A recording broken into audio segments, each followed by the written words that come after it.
Watch this. Look, it looked like she was telling Caitlin, come here. I don't know what Caitlin was doing after she was holding her face like that or holding her hands up on her head. Look at this. Like she said, come here.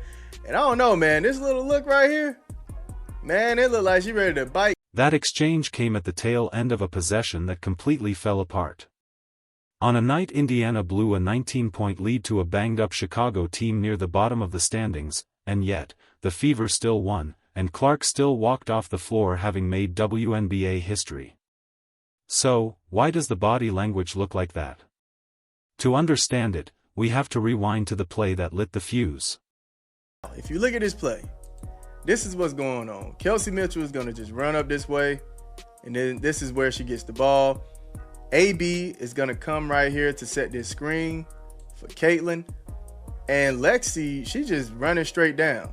She's going to run straight down and look like a decoy while Caitlin is going to come around here and try to get the ball. Chicago kept shifting its zone looks, sliding from a 2-3 to a 3-2 and back, trying to keep Indiana a half second behind. The answer to that is the stuff Clark does instinctively: probe the gaps, attack the baseline, find the back door, and force the zone to commit before you make the read. When the Fever did that, they carved Chicago up.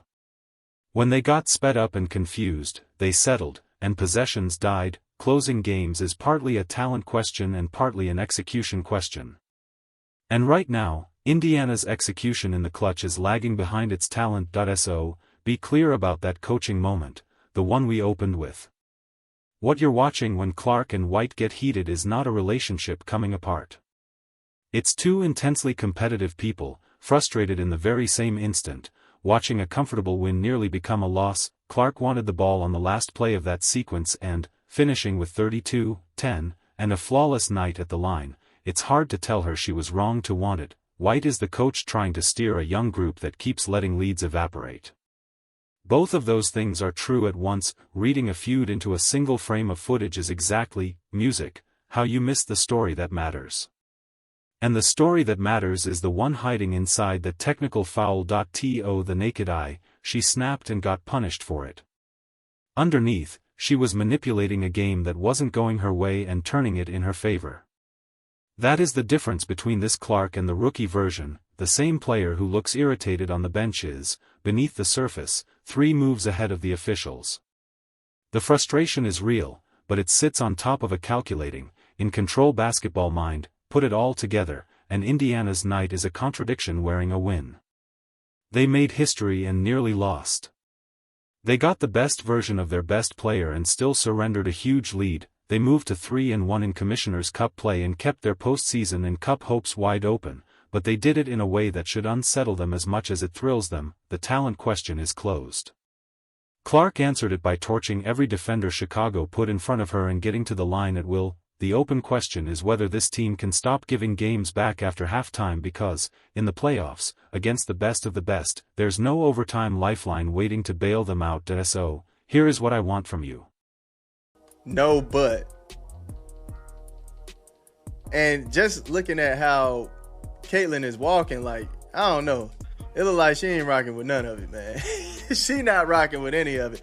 I think she wanted that ball, and it makes sense. She won the game for them in the last one. You might as well give it to her again. But let's get into some of the things that I was liking, some of the things. On that final broken possession, the one that started this whole thing, should Caitlin Clark have gotten the ball? She's your leading scorer. She didn't miss a single free throw. She's standing right there with her hand up, asking for it.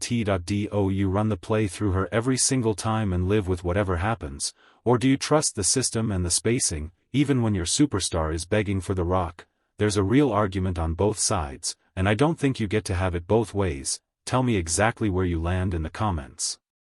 Give us some water. That was beautiful work. Planet Caitlin, man, check it out. Once again, that gravity working at its finest. Denied the screen. Didn't even need the screen. Just take it and wanted it, but they didn't necessarily give it to her. As you see, she gets the screen here. She's gonna roll around. Watch her. Just watch her right here. She's like, hey, throw me the ball. Throw me the ball. Caitlin wanted it tonight. She wanted it tonight, man. And she showed dropping, 32? Yeah, she wanted to score tonight, man. But she's running around. You're going to see, look. She's like, hey, don't get it to her. It goes way over there, and they're not on one accord. Now, if we bring it back, I want to give some props to the Chicago. This play was interesting, man. You're going to see AB and Stevens go at it right here. They got the chirping. Look at this. AB fades and miss it, and she did another play a little before this where she bumped somebody and fade. Like, I would rather her try to go close to the rim and make a bucket. I know she had 2 defenders on her. Should have been looking to pass right here. But, yeah, I like it when she bumps and try to go right at the rim instead of fading away. That's helping the defense, in my opinion. But you're going to see her, look, they're going to go at it. And, honestly, the BS play where Caitlin got the tech, all right? You're going to see her drive in. She got 2 on her. And it looked like some arm action. I can't see in this angle. Is leg sleeve Caitlin. She looked like she is confident, man. It's a different type of game I'm seeing from her. And she's calling her numbers. She's trying to get downhill. She's trying to get to that rim. So I can see it, man. I see the progression. I see what she's trying to do. I see how she's getting off that perimeter sometimes and making sure she gets floaters, mid-range shots, lays. I see her trying to mix it up, turning into that 3-level score, man. Shout out to her. But y'all let me know how y'all feel